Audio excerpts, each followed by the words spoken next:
Alors aujourd'hui s'ouvre à Paris, devant la 11e chambre du tribunal correctionnel, le procès de Bernard Tapie et de 5 autres personnes.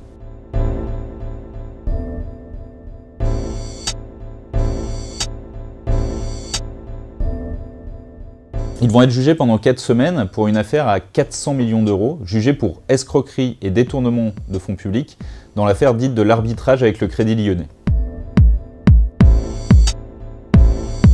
Pour bien comprendre, il faut remonter en 1993. À l'époque, Bernard Tapie est un homme d'affaires un petit peu en difficulté financière. Il décide donc de revendre Adidas et pour cela, il fait appel au Crédit Lyonnais, sa banque. Sauf qu'en 1994, il se rend compte, en tout cas c'est la thèse qu'il défend depuis, que le Crédit Lyonnais l'a arnaqué dans la transaction. Il lance des actions en justice et nous voilà partis pour une décennie d'audience, de médiation, de procès devant le tribunal de commerce, pour aboutir finalement en 2006 à une décision de la Cour de cassation qui ne satisfait personne. À l'époque, la Cour de cassation dit il faut tout reprendre du départ.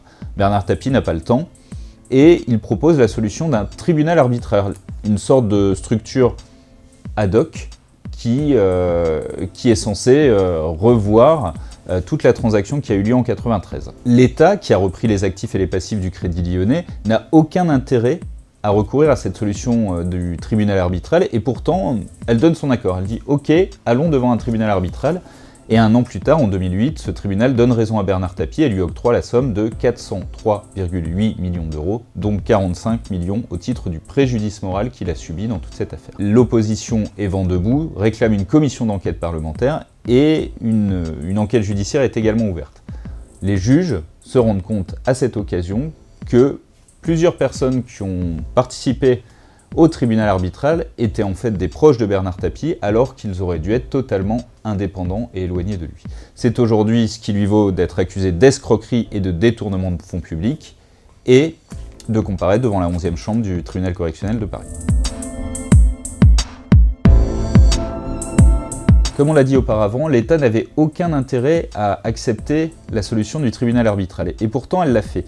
Les juges estiment que Bernard Tapie a convaincu l'État de recourir à cette solution qui lui a donné raison, en échange d'un soutien pour la candidature de Nicolas Sarkozy à l'Élysée en 2007.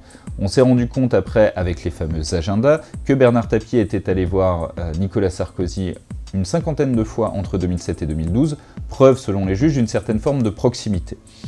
Aujourd'hui, on n'en a pas la preuve pour une simple raison, c'est que Nicolas Sarkozy a une immunité présidentielle et qu'il n'a jamais accepté de répondre aux convocations des juges.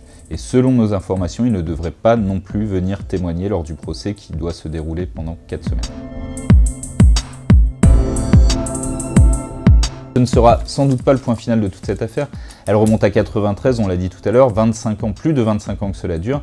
Et quand bien même la décision irait dans un sens ou dans un autre, on peut se douter que ce ne sera pas le point final.